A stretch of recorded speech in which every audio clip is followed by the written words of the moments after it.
Thanks very much for inviting me to come and speak at the conference today. So I've worked for the BPA for 7 years now, and in that time I've really seen the importance of communication and social media grow and develop and evolve. In fact, when I started, we just had one comms person running the whole show, so that's communication to members, to stakeholders, PR, media, public affairs. Now we have two dedicated teams, one for the membership and one for public affairs, so internal comms and external comms. And we've really kind of looked at social media as a more important tool to communicating to all of those audiences over the last sort of few years. So today I'm just going to take you through what I see as the most important factors when considering social media. And I've called it the 7 C's of social media. It's my interpretation. Obviously I'm sure you can think of a few more to add to this by the end of the day. And really, social media is an evolution of communication, the way that we communicate, a natural progression really from where we've come from, especially in the digital age. So we've got a number of different stakeholders to communicate with, and that are constantly changing and evolving and being added to. And social media is really the product of that evolution, and as I said, a natural progression of how we communicate. And if you have a look at this slide, you can probably see where we've come from and perhaps where we are now hasn't changed that much really, from Stone Age man to what do they call it, head down, I think, always on our phones. But obviously technology has played an ever more important part in dictating how we communicate.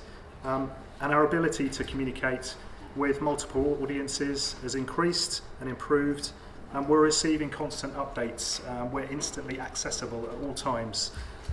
The world has really shrunk down, and technology allows us to communicate over long distances to far-flung places at any time of the day. Now, hopefully none of you are looking at inboxes like this, but I think we can all agree that that email can get in the way of work. And while I appreciate there are many ways that we can manage email and try and reduce that inbox, the challenge is really to deal with the sheer weight of information that we now have at our disposal. And it could feel a little bit like that, I guess. Social media, a myriad of new channels that we have to manage and that we have to post content to. Can this really help us? Is it not part of the problem rather than part of the solution?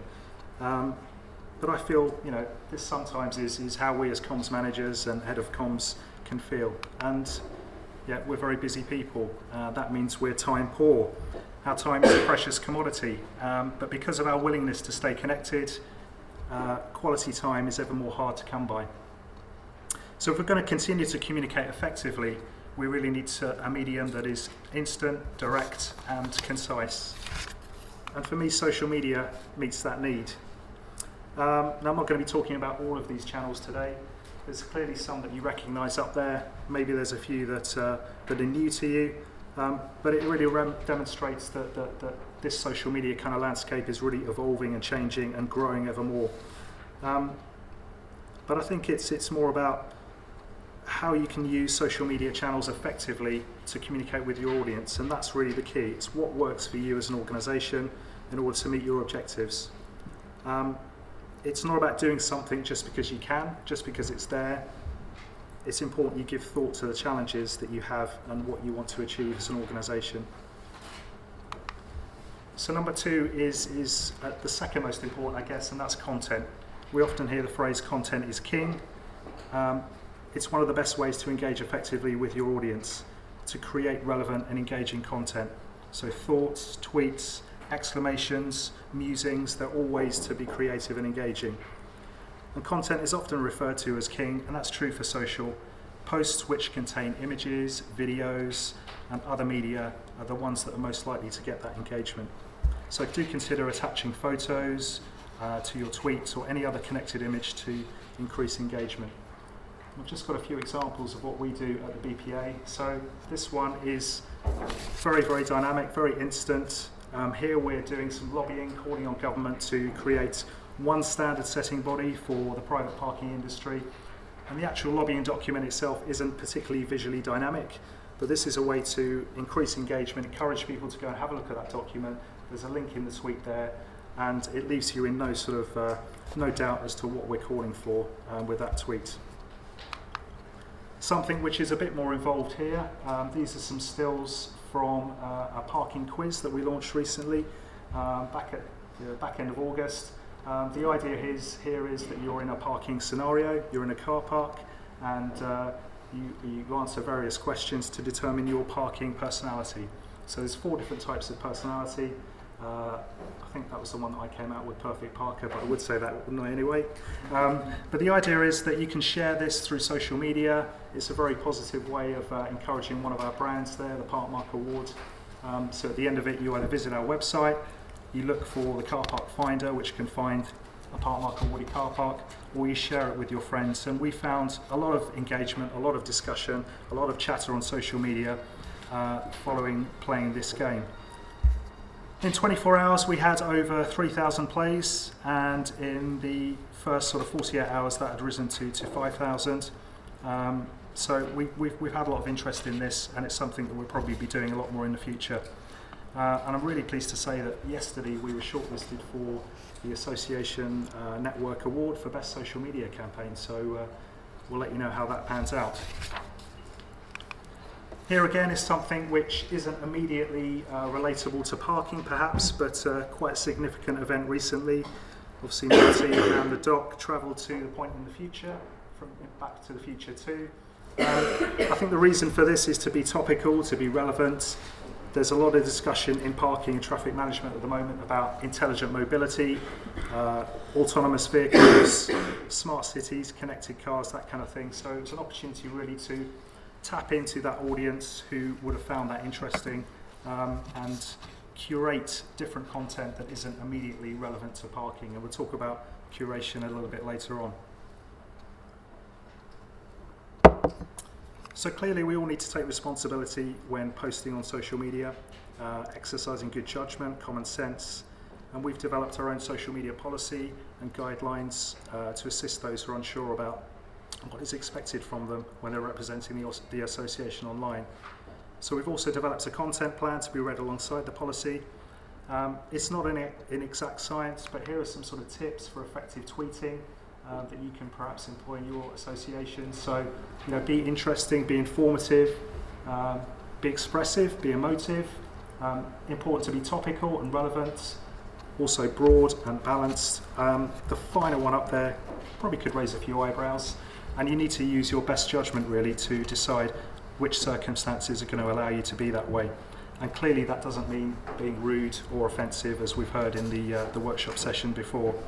So it could be simply an opportunity to exert your authority in a conversation, but do make sure that what you're saying does chime with your company objectives and their messaging. So number 3 is all about conversation, really at the heart of social media and what happens in those networks. Now, we're not quite at the point of telepathic communication, or not as far as I'm aware anyway, but this is often how many of our members like to meet and get together. Coming along to events, networking. Traditionally we're a trade association, so it's an opportunity for businesses to speak to each other, service providers and contractors. But social channels fill a gap. So in between those meetings, there's an opportunity really for you to get them talking online, offline but online if you like, outside of events and normal circumstances. So here's an example tweet from, I think this was a member of the public, so asking us a question about some double yellow lines there. Are they legal? Are they valid? In this case, we didn't actually know. We're not the experts, but we did point them in the direction of someone who could help them, and we got a positive response. There are lots of examples like this that pop up every day. There are some examples where we don't always get a positive response as well, but that's the challenge really in turning around perceptions and misconceptions about the parking sector. Now, we deal a lot with the media, as you might imagine, a lot of scrutiny on what our members are doing. Last summer, the Daily Mail ran this campaign. I think it can leave you in no doubt what they were trying to get at. There's even a little cutout sticker that you could put in the back of your car, which is fairly creative, but we had to respond to this really, and we used our blog, Monday Musing. You're out of Bullets Daily Mail, and the interest in that was phenomenal. We had 30,000 reads of that blog, 100 plus responses, one of our most popular web pages ever, a real high level of engagement. and we are able to reach a much wider audience than we normally would. So number 4 is all about community. We represent the parking profession and our members who operate in that area, but the community really is a wider version of that, an extension of the profession, and that includes all the stakeholders and all the players who have an interest in parking, but it's not their day-to-day job. So organisations such as the AA, the RAC, Disable Motoring UK, government departments as well, we include the media, we include parking campaigners, all of those make up the wider community really. And it's a way to support and educate and provide knowledge to that extended community. And the ideal community really should be one that's a platform where our members, customers, stakeholders feel comfortable sharing knowledge, best practice and connecting with others, and also receiving guidance. So it's really important that we engage in those conversations, and you can start to provide that guidance and knowledge and support and actually share some of the information that you're bringing into that community. Get to know your audience, get to understand why they want to be part of your community, what it is they need from you and what they can benefit from. And we all recognise that we need to provide a range of benefits for our members so that they will remain members. So we need to listen to conversations, harness that intelligence and information in order to grow and develop our communities. And we've got some examples of some of the communities that we've looked at already today. And social platforms really provide a number of different ways to create and develop your own communities. So with Facebook you can create fan pages, advertising we've heard about, Twitter allows you to converse with all of your stakeholders in one place, LinkedIn lets you create company pages and groups, and YouTube we've not talked about too much today, but it's one of the most visited websites in the world.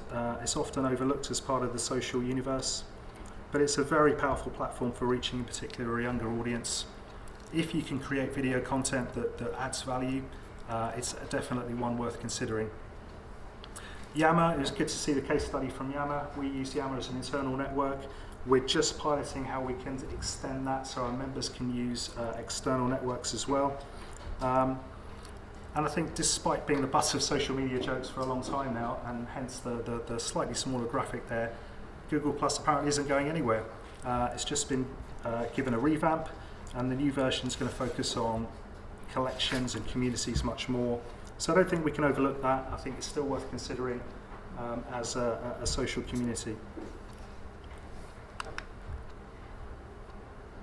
So something we do with LinkedIn, we've got a discussion group, and in that group we allow the whole of the parking community to enter. We do moderate it, so you have to put a request in to join, but really it's an extension of not just our members but the wider community who've got something to offer really to the parking sector. So we have about 1,000 followers. We put our blog post on there on a weekly basis. We run polls as well. Really we're encouraging our members to engage with us on a more regular basis and add to the conversation. And I think LinkedIn is a really useful way of doing that. Talked about Yammer already. As I said, it's an opportunity to build and grow external networks. We have over 20 regional and special interest groups, so we run over 60 events each year. And we're just seeing the desire and the need really for those groups to have conversations and communicate with us in between those meetings on a sort of a more regular basis. It's an opportunity, as I said, to harness insights and to really see inside the minds of your members and to understand what their needs are. So I touched on content curation earlier. This is really all about how you find relevant and engaging content, and it's not just what you produce, it's what's out there in the digital universe, and there are lots of great tools that can help you do that. So RSS feeds to collate blogs, Google Plus as well, Feedly, Pinterest, they've all got great content out there that might be relevant for your audience, and it's just a way of helping you manage that and draw that in. So really there's a definition of content curation. And I think the most important term there is relevant. It has to be relevant, and make sure that what you reference is of genuine interest to your audience, or you do risk alienating them about what your organisation does and maybe confusing them about the direction in which you want to go. So currently, as I said, we like to reference what's happening in the automotive industry quite a bit, with connected cars on the rise, driverless vehicles, that kind of thing. And these and other innovations are going to have huge consequences and impacts for our members working in the parking profession. So it's about us kind of showing them the way forward, signposting, relevant content, information, knowledge, so they can make informed business decisions. So here are some other examples of where we've curated content rather than created it. Top left there, we work with the Guide Dogs Association at the moment. They've got a campaign to ban footway parking throughout the whole of the country. It's illegal in London at the moment, but the rest of the country it's not. So they created this really interesting birthday card for one of the MPs who's leading on the private members bill. And it's just a way of keeping that in the public eye. There's lots of other stakeholders as well that are supporting that. Uber, we talked about, I think, earlier today. That's had a huge impact in London, a really disruptive service, which is challenging the kind of more traditional business models. But this was an interesting article from Uber drivers themselves, so giving their point of view, and they're kind of like hitting back and providing the real information about some of the questions that are being asked. The outlandish transport idea is actually a travelator, the concept of a travelator. So the idea is perhaps replacing the tube network with different lanes of travel that we can actually walk through. So maybe a way for us to keep fit, and you could have different forms of entertainment running along the side there. And the final one there is, well, perhaps we'll all be pleased to see that one was stuck on the M25 or any other motorway. Some entertainment for our pleasure. The string quartet actually serenading the crowd there while they waited for the queues to clear. So it's all kind of related to what we do in terms of parking and traffic management. And I think that's important. If you're struggling to find useful content that you have to generate yourself, then do start to curate some yourself. An internal project we've got going at the moment is this idea of knowledge sharing and providing knowledge to our members that they have a hand in producing, in editing, in curating. We already provide that. It's in a very kind of sort of formatted version of PDFs, technical information, that kind of guidance. It's not very searchable. The idea is that we want to put this on the web page, so create a space where all that knowledge is updated in real time. We'd obviously moderate that, but it gives our members another opportunity to engage, to become part of the benefits that they're providing, to share knowledge and best practice. And then on to the customer. I think we did sort of talk about customer service earlier, social as a customer service tool. Really, it's a huge opportunity, you know, to use Twitter, to use Facebook to provide a customer service for your members. It's a great way to show your members and other stakeholders how you manage a situation as well, how you respond to difficult questions, how you manage reputation. If anyone wanted to get an overview of how you communicate and engage with certain people, they only need to look at your Facebook and Twitter account. So it's that transparency thing again. And you can at the very least provide quick real-time responses to simple questions. So if you're already providing customer service, think about how you can integrate Facebook and Twitter into that process. So here are some examples of how you can be helpful using social media. So it's really important to listen, obviously, and if you can be helpful and respond, then you should do so. If someone asks a question or raises a concern, you know, try and find the answer for them. If you don't have the answer, then try and point them in the direction that someone that does. Create targeted content we've talked about, making sure your offer is relevant, interesting, share knowledge, share research, facts and figures, key stats and sound bites. Provide useful information, updates, news, any events, key speakers, current and future projects, what's happening or coming up, and dates for the diary. Ask for opinions, use polls, use surveys, ask topical questions.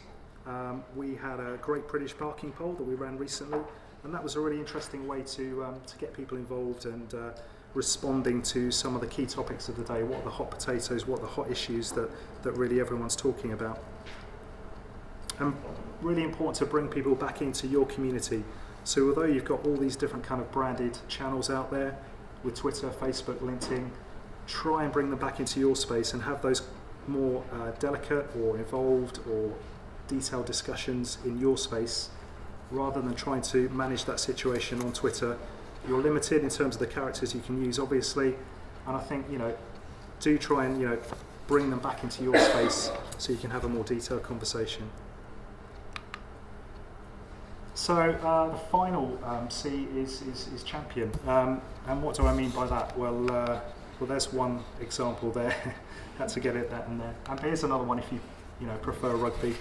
But what I'm really trying to say is it's someone in your organisation who can endorse your agenda, who gets it, who understands what you're trying to achieve with social media, and what better person in the organisation to tweet or represent you than the CEO or a senior manager or senior director. They can help really reinforce the key messages of that organisation and carry some authority. And they can help develop credibility, can develop influence, and build rapport, especially on Twitter. And if you're still sort of finding that a struggle or a challenge, then benchmark it against traditional forms of advertising and marketing and comms. So we've got some examples up there. Obviously, TV advertising, as we all know, very, very expensive, not just to produce, but to buy kind of media slots. Print advertising, it's losing its value. It's hard to measure as well in terms of return on investment. And direct mail, very, very low response rates, as we know traditionally. And also, all that carbon, all that paper. Have a think about the environment. Social media almost always costs nothing to get started, to start engaging immediately with your target audiences.